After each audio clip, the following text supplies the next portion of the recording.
Hi, I'm Bob Schrupp, physical therapist. And I'm Brad Heineck, physical And therapist. together we are the most famous physical therapists on the internet, Brad.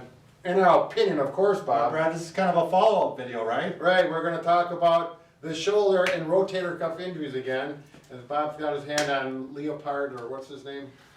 Leopold. No, Napoleon. Napoleon. Bonaparte. Bonaparte. Okay, so the shoulder rotator cuff injury, you first injured it and it's very sore and it's hard to move. We're going to put cold packs on it, and then you're going to look at our first video, Yeah.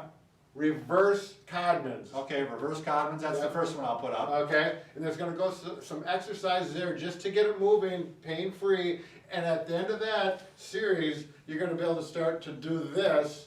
And now like this, it's going to be a little painful, but you can get it moving at least that far. Then you're going to go to the second one using a ball, Right. a big ball. Put that one up right? here. And we got a small ball. We just had that one recently. Yeah, we just put that one up, so go to that video and it's going to show you how to get to the point where you can get up to here, reach behind your back, this way and this way. And once you can do that, but the shoulder is still not where you need it to be, it needs to get strengthened at that point.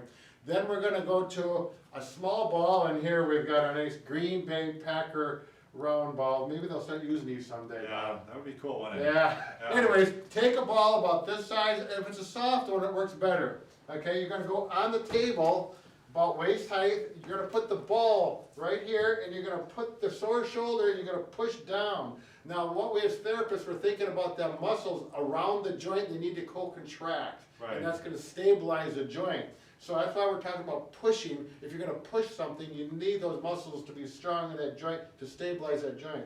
So you're going to push down. So that's the taking weight through the arm that we're Right, talking about. exactly. Good point, Bob. And you're going to go forward and backwards. And you can see I'm squishing this Packer ball, swish, but you're going to go like this for 30 seconds. So you can go up to a minute, but you're going to be amazed that your rotator cuff muscle. Yeah, you're working hard, aren't you? Yeah, and then you go right to left for the same amount of time. And even when you first start out, you may only want to go 20 repetitions, don't worry about the time, but after you get stronger, look at the clock and go 30 to 60 seconds. So it's forward and backwards, right to left, and then you can make circles to the right, and then circles to the left for the same amount of time. So it's 4 different directions.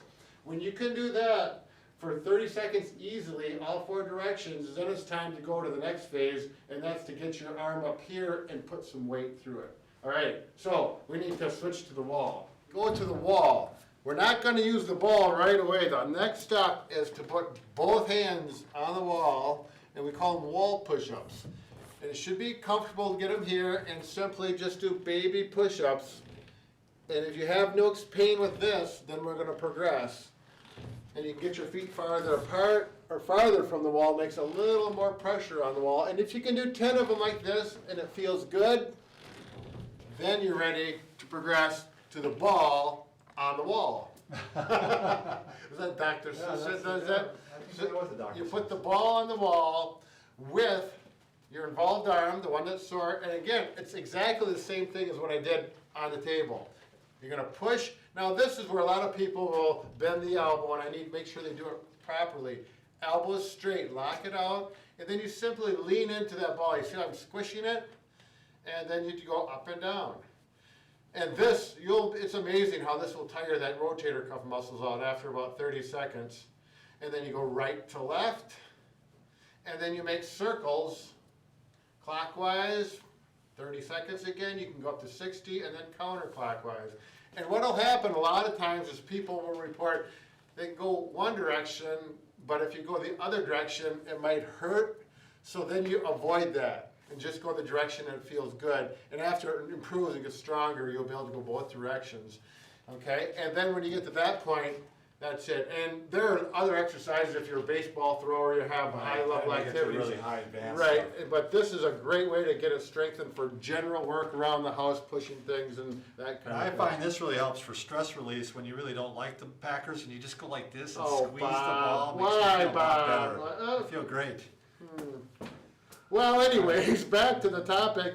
Good luck and have fun. And remember, we can fix just about anything on the body except A broken heart. I don't know how you make that. boom, boom, boom, boom. There we go.